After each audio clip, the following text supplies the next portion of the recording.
मौसम विभाग ने कई जगहों पर भारी बारिश की चेतावनी जारी की है। बेंगलुरु के निचले इलाकों में फंसे लोगों को निकाला गया। मौसम विज्ञान विभाग ने कर्नाटक के कई हिस्सों में बारिश जारी रहने के कारण मंगलवार शाम को 7 तटीय और दक्षिणी जिलों के लिए जारी की गई चेतावनी को रेड अलर्ट में अपग्रेड कर दिया। हालांकि राज्य की राजधानी बेंगलुरु अब भी ऑरेंज अलर्ट के तहत है।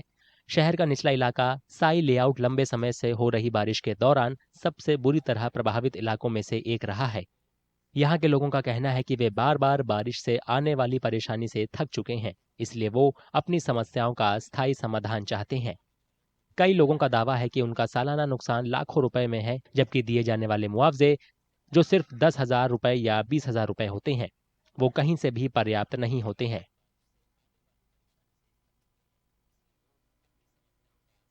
All the residents who are staying on the ground floor, they'll just vacate. Again, after some time, they'll come. We'll get all the things arranged again. Again, one more flood comes, means the same problem we'll have. Yeah. And till date, I have lost about 4 to 5 lakhs. Totally, my house is totally flooded. Yeah. Water was standing up till my chest.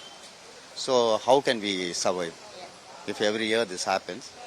And the compensation what they're giving is 20,000 or 10,000.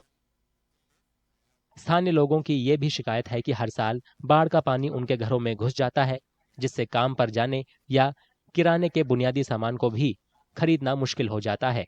वे कहते हैं कि वे अब भोजन, पानी और दूसरी जरूरतों के लिए पूरी तरह से सिविल डिफेंस कर्मियों पर निर्भर हैं।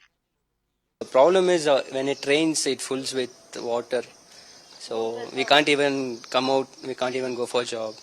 So even for purchasing some things outside in grocery, we can't able to purchase. So we have difficulties. We have some patients also in our home. And electricity also, it's not there.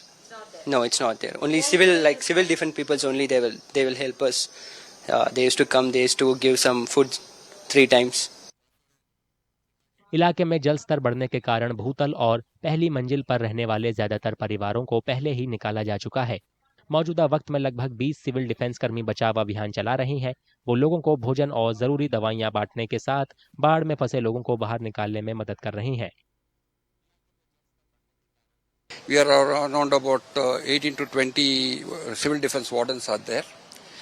In that, yesterday we rescued more than about 100 or 200 people from the houses, low-lying area, that is ground floor.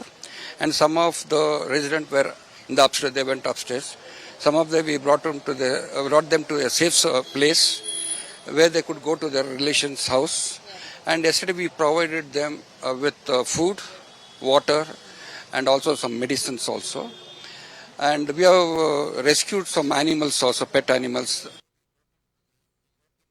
मौसम विभाग की ओर से जारी नए bulletin में कहा गया है कि उत्तर कन्नड़, उडुपी, दक्षिण कन्नड़, कोडागु, शिवमोगा, चिकमंगलुरु और हसन में रात में बहुत भारी वर्षा, ओलावृष्टि और तेज हवाएं चलने की संभावना है।